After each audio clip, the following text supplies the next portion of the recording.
You might have bought something with buy now, pay later. But do you know that if not for buy now, pay later, you might have spent less? Yeah, I kid you not. Here's everything you need to know about the buy now, pay later trap that you likely didn't know of. So, in case you didn't know, every Tom, Dick and Harry business was doing buy now, pay later previously. But now, in Singapore, only 4 providers are accredited. Atome, Grab with their PayLater, Shopee with their SPayLater, and ABNK I also don't know what is that. Basically, despite the BNPL boom, the only BNPL players in Singapore now are Atome, Grab, and Shopee lah. Others have all closed down, like Hoolah from Shopee, and there are many users here. A report shows that 77% of Gen Z kids in Singapore use BNPL. Gen Z kids are people below 28 years old lah. This means most users are young people, like students. So, what the heck is BNPL? Let's use an example of how BNPL works. So, let's say I go eat chicken rice from 真好吃 chicken rice restaurant, and the bill comes out to be $170.22. Oh, interesting. I didn't know you have friends.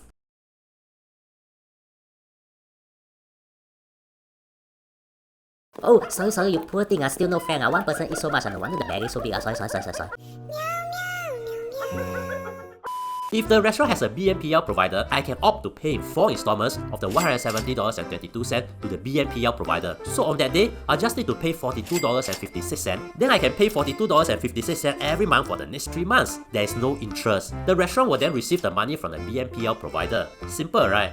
And BNPL is almost for everything nowadays, from offline purchase like restaurant bills to online purchases. Which brings us to the next question. Why do people use BNPL?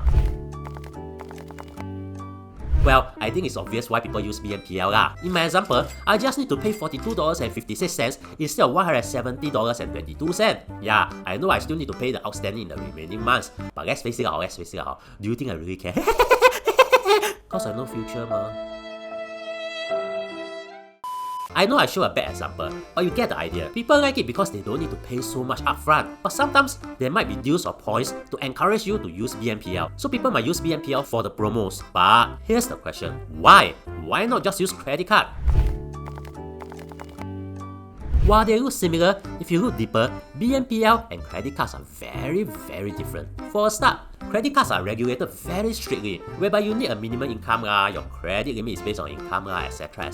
lah. For BNPL, you don't need that, as BNPL's regulations are slightly less strict. Because instead of strict regulations, BNPL in Singapore operate under a code of conduct introduced in 2022, whereby there are sort of like smaller rules. Like for example, you don't need an income, you cannot clock over $2,000 in outstanding payment if you have no income proof, providers will initiate bankruptcy proceedings against you, etc. lah.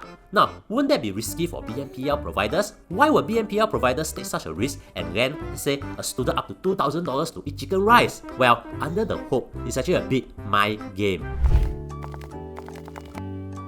So, how do BNPL providers make money? The bulk of it is from the merchant, which is the shop. Let's go back to the chicken rice example. My bill was $170.22, and if I use a BNPL provider, the chicken rice restaurant will need to pay about 2 to 8% of the bill to the BNPL provider as a fee. So this means the BNPL provider can earn up to $13.61 from the chicken rice restaurant. Yeah, that's a lot. They can also earn a little from late fees, in which they'll charge the customer if they pay later. Now, this raises the question, if it's so expensive, why will merchants use a BNPL provider? Well, it's about to get a bit dark. If you are looking to advertise your business in this channel, we can help you. There are guaranteed views and many big brands have trusted us. Just click on the link in the description. For a start, let's do an example. If you are in 真好吃 chicken rice restaurant and you have to pay cash, how many plates would you eat? Most likely just 1, even if you are the menu. If you can pay by card, you might eat 2. If you can pay by CDC vouchers, I bet you'll eat 8 plates. You see, while we say we are logical creatures who can control our spending based on our needs, saying that is almost similar to saying that girlfriends are logical creatures who know what she wants to eat for lunch in Jurong Point. We are not logical. When we can use less cash to buy more, we will subconsciously buy more. In the US, it's reported that BNPL results in an 85% higher average order value than when customers use other payment methods. This means people tend to buy a lot more when they are using BNPL. I mean, I'm sure you have experienced that phenomenon when you're using your CDC vouchers. So, to the merchants, they will earn more since each customer will pay more. While the 2% to 8% fee is high, it actually isn't that bad. Because when customers pay with a debit or credit card, the shop also have to pay a payment processing fee, which can go up to 3%. This is why some shops only accept PayNow and not card payment. Therefore, as you can see, the entire BNPL isn't about money. It's about psychology lah.